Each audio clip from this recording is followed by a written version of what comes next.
দেশে হঠাৎ করে ছড়িয়ে পড়ছে হাম। এ রোগে গত কিছুদিনে অন্তত ১০০ শিশুর মৃত্যু হয়েছে। স্বাস্থ্যমন্ত্রী জানিয়েছেন, গেল ৮ বছর দেশে হামের টিকা না দেওয়ায় এই বাস্তবতার মুখোমুখি হতে হচ্ছে। পরিস্থিতি মোকাবেলায় নতুন করে ৬০০ কোটি টাকার বেশি বরাদ্দ দিয়েছে সরকার। টিকাদান কর্মসূচির কারণে দেশে একসময় হামের সংক্রমণ কমে এলেও চলতি বছর তা উদ্বেগজনকভাবে বাড়ছে। ময়মনসিংহ মেডিকেল কলেজ হাসপাতালে গত ১২ দিনে ভর্তি হয়েছে ১০৬ জন। এর মধ্যে ৫ শিশুর মৃত্যু হয়েছে।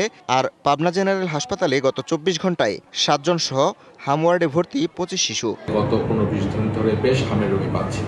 এই মুহূর্তে আমাদের পাবনা জেনারেল হসপিটালে ২৫ জন হামের রোগী ভর্তি আছে। এর মধ্যে আমরা এই পর্যন্ত পেয়েছি প্রথম থেকে ১১৮ জন। রবিবার সরকারি দলের সংসদীয় কমিটির বৈঠকে স্বাস্থ্য মন্ত্রণালয় জানায়, ঢাকা, ময়মনসিংহ, রাজশাহী, পাবনা, চট্টগ্রাম, যশোর ও নাটোরে হাম আক্রান্তের হার বেশি। মারা গেছে অন্তত ১০০ শিশু।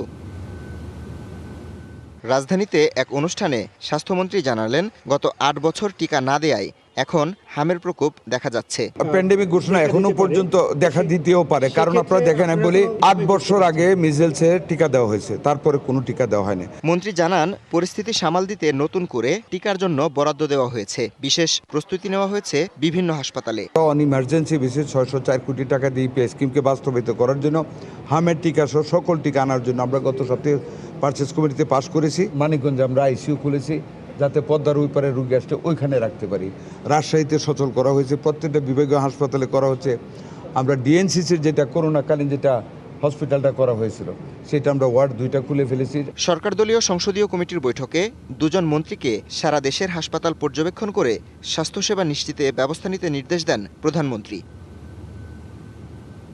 Habibur Rahman, DBC news desk. নগদ নিয়ে এলো হার না মানা হার অফার। সর্বনিম্ন ১০,০০০ টাকা রেমিটেন্স নগদে পাঠালে থাকছে স্বর্ণের হার জেতার সুযোগ।